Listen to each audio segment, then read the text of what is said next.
ওপেনিংয়ে লিটন দাস, মিডলে তাওহিদ, ফিনিশিংয়ে সোহান। বল হাতে দুই সেরা পেসার, গতির ঝড় তুলবেন নাহিদ রানা আর কাটারে বিধ্বস্ত করবেন মুস্তাফিজুর রহমান।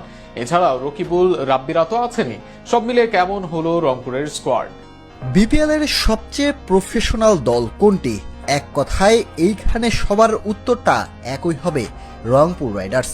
শুরু থেকে এখন পর্যন্ত প্রতিটা আসরে কোনো ধরনের বিতর্কের উপরে থেকে তারাই সবসময় দুর্দান্ত দল গঠন করে থাকে, পাশাপাশি দুর্দান্ত প্রফেশনালিজমও দেখিয়ে থাকে। এবারও তার ব্যতিক্রম ঘটেনি। নিলামে এবং নিলামের আগে দুর্দান্ত এক স্কোয়াডই সাজিয়েছে দলটি। নুরুল হাসান সোহান, মুস্তাফিজুর রহমান, দুই পরীক্ষিত সৈনিককে আগেই সাইন করেছে তারা। বিদেশিদের ভিতরে খাজা নাফে এবং সুফিয়ান মুকেম, এই দুজনকে দলে নিয়েছিল দলটি প্রি সাইনিংয়ে। তবে আসল খেলাটা খেলেছে নিলামে।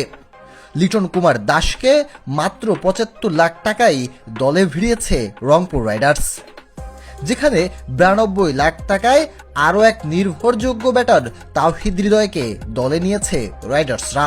নাহিদ রানার মতো গতিদানবকে নিজেদের ডেরায় আবারও রেখেছে দলটি।